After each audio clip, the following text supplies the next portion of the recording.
I think the first thing that comes to mind was really figuring out how we balance both the uniqueness of builder data and the messiness, making sure that we capture the uniqueness of the builder's data, but we solve for the messiness. And there were a couple ways we did that. The first way was really focusing on BuilderMetrix specifically, which is our data warehousing product that captures standardized home building data.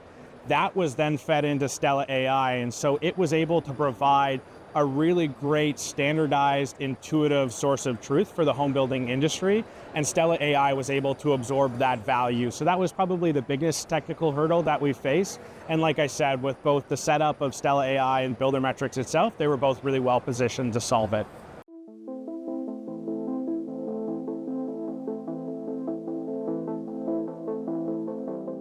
It was a really important question that we had to answer while we were designing Stella AI. And the way we went about solving this specifically were really two core design elements that we created. The first is the knowledge studio, and the second is the idea of a persona or role.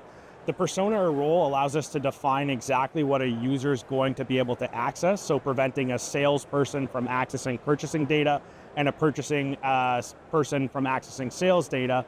But it also allows us to provide highly specific and tailored experiences for those users when they're accessing the underlying data. The Knowledge Studio is also further context or data we can provide to Stella to allow for those really specific workflows that the builders have inside of their business that make them tick, allow them to be captured, and so that Stella has all of that context, and again, creates a highly customized solution for a builder with the context of the home building industry.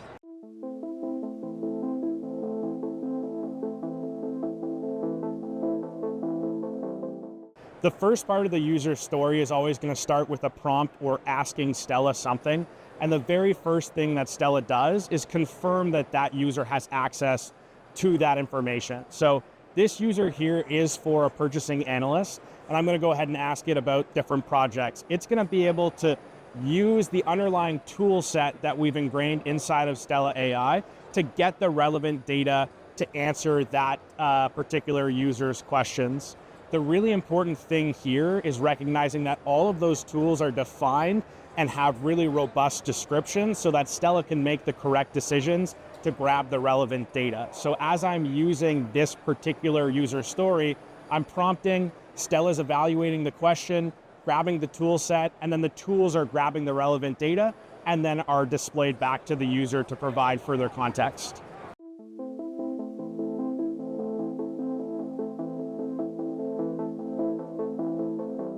This was another consideration that was top of mind for us while we were designing Stella.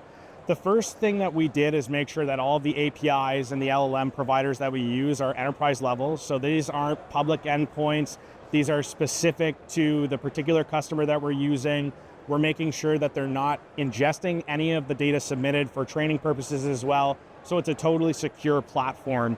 The second component that we focused a lot on in the design of Stella AI is making sure that the output is consistent. AI can take a different path when you ask it or prompt it the same thing because it's ultimately relying on probability to predict what's going to come next. For us, the most important part of designing the platform to create consistency and repeatability was leveraging those tools we discussed earlier.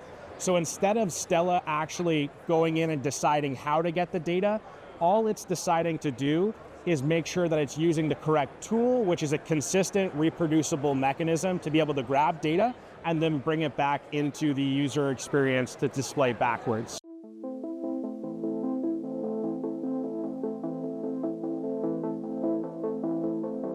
Forcing teams to adopt and change what they're doing. Yeah, I think the conversations we've had this week have been very enlightening in how builders are going to think about it. But I believe fundamentally that this is just going to be a new layer that sits on top of the builder's current workflows, because everybody looks at this and recognizes that the efficiencies that are gained by enabling users access to data to make sure that the decision makers who are going to be evaluating subcontracts or other components that are going to drive the business forward no longer have barriers to access the relevant data. So I think most folks are going to use a lot of their existing workflows. They're going to focus on actually doing the analysis instead of producing the analysis, and ultimately that value proposition is going to be significant for a lot of our builders.